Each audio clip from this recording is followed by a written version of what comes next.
Hello everyone, hope you all are fine with good health.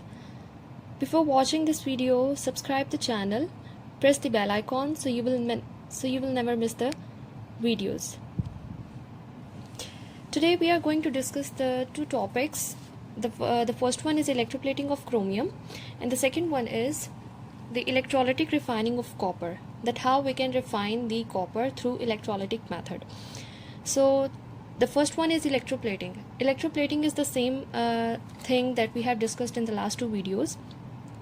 Electroplating is the procedure or the process through which we deposit the one layer of metal over the other layer of metal by the means of electrolysis. And then today we are going to discuss the chromium. Chromium is carried out in the same way as that of we have done in the electroplating of silver. Object is electroplated, वो object जिसको हमने electroplate करना है उसको हम dip करेंगे aqueous solution में. अब क्रोमियम की इलेक्ट्रोप्लेटिंग में जो हम सॉल्ट ऐड करेंगे वो हमारा सॉल्ट होगा क्रोमियम सल्फेट सॉल्ट, जिसके अंदर हम थोड़ी सी अमाउंट में सल्फ्यूरिक एसिड को ऐड करेंगे, H2SO4 एसिड. ठीक है, that acts as an electrolyte, जो कि उस एक्वस सॉल्यूशन में इलेक्ट्रोलाइट के तौर पर काम करेगा. ठीक है, अब उस ऑब्जेक्ट को क्या किया जाएगा, electroplated, the object to be electroplated, जिसको हमने इलेक्ट्रोप्लेट करना है वो कैथोड के तौर पर काम करेगा, एक्ट करेगा नेगेटिव, और जो जिसके थ्रू हमने इलेक्ट्रोप्लेटिंग करवानी है वो एनोड के तौर पर काम करेगा, which is made of antimonial lead. Now what is antimonial lead? Antimonial lead एक हार्ड लेड बोला जाता है इसको, और इसको एलॉय भी बोला जाता है.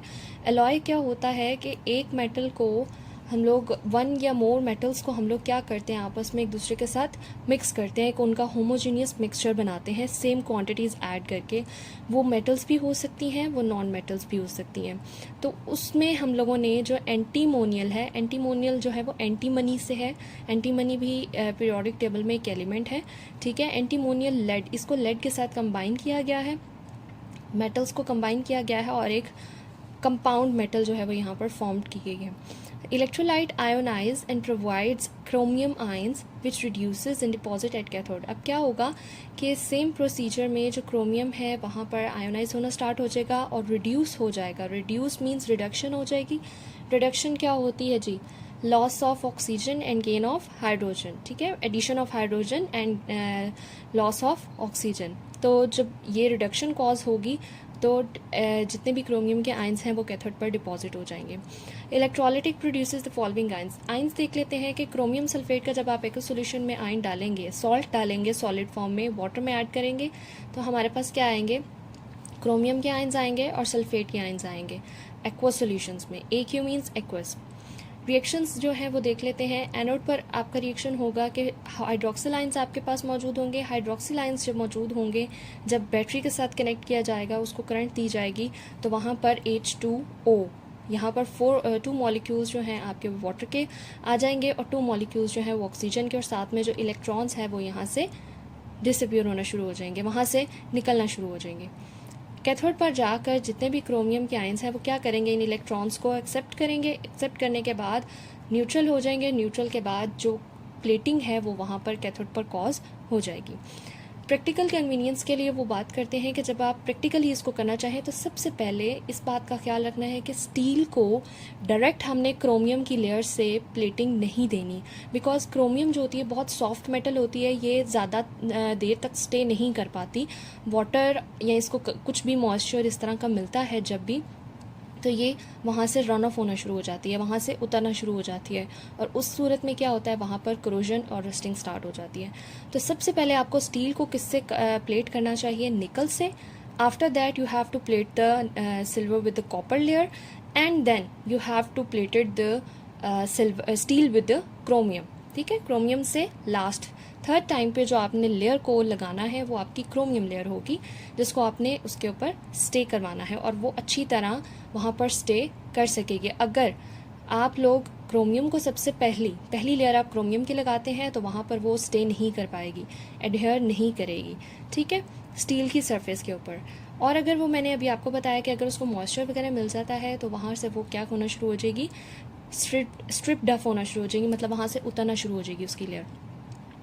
निकल और कॉपर जो है वो प्रोवाइड करते हैं एडहेजन। एडहेजन का मतलब होता है एब्जॉर्प्शन प्रोवाइड करते हैं मॉलिक्यूल्स की आपस में, ठीक है। एडहेयर होने की, वहाँ पर स्टे करने की जो है प्रॉपर्टीज़ वो ज़्यादा से ज़्यादा इनके अंदर मौजूद होती हैं, ताकि जितने भी निकल और कॉपर की लेयर्स ऊपर उनके ऊपर कोटिंग की गई है वहाँ पर उस लेयर को स्टे करवाती हैं। उसके ऊपर जो आप लेयर लगाएंगे वो भी उसको प्रोटेक्शन प्रोवाइड करेगी, उसको वहाँ पर स्टे रहने देगी ज़्यादा देर तक। तो इस तरह आप ज़्यादा से ज़्यादा क्रोजन से और रस्टिंग से महफूज रह सकते हैं आपका जो स्टील है।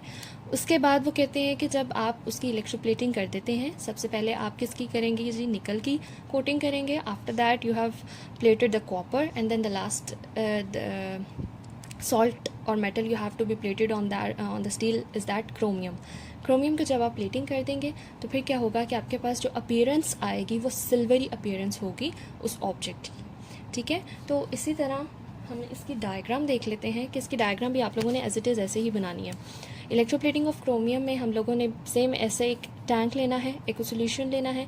एक्वा सोल्यूशन में हमारा जो मतलब इलेक्ट्रोलाइट है वो क्रोमियम सल्फेट होगा। क्रोमियम सल्फेट के साथ आपने थोड़ी सी अमाउंट में, लिटिल अमाउंट में H2SO4 को ऐड करना है ताकि इलेक्ट्रोलाइट के तौर पर वो काम कर सके। फिर हम यहाँ पर कैथोड इलेक्ट्रोड अटैच करेंगे और एनोड इलेक्ट्रोड अटैच करेंगे, बैटरी के साथ कनेक्शन देंगे। जैसे ही बैटरी का कनेक्शन इलेक्ट्रिक करंट पास होना शुरू होगी, यहाँ पर जो क्रोमियम के आयंस हैं वो डिज़ोल्व होना शुरू होंगे एक्वा सोल्यूशन में और कहाँ डिपॉजिट होना शुरू हो जाएंगे, रिडक्शन के थ्रू कैथोड पर। ये आपकी इलेक्ट्रोप्लेटिंग ऑफ क्रोमियम हो जाती है। एंटीमोनी लाइट का मैंने यहाँ पर लिखा था कि आपके पास ये एलॉय लाइट है, ठीक है। वन और मोर मेटल्स या नॉन मेटल्स एलॉय को कहा जाता है, जिसको हम होमोजेनियस मिक्सचर के तौर पर यूज़ कर सकते हैं। हार्ड लेड होती है, ये एंटीमनी एलिमेंट का नेम है और इसके पास जो एटॉमिक नंबर है, इसके पास जो हमारे पास आ जाते हैं आपके प्रोटॉन्स और न्यूट्रॉन्स आ जाते हैं, वो हमारे पास 82 मौजूद है यहाँ पर, ठीक है जी।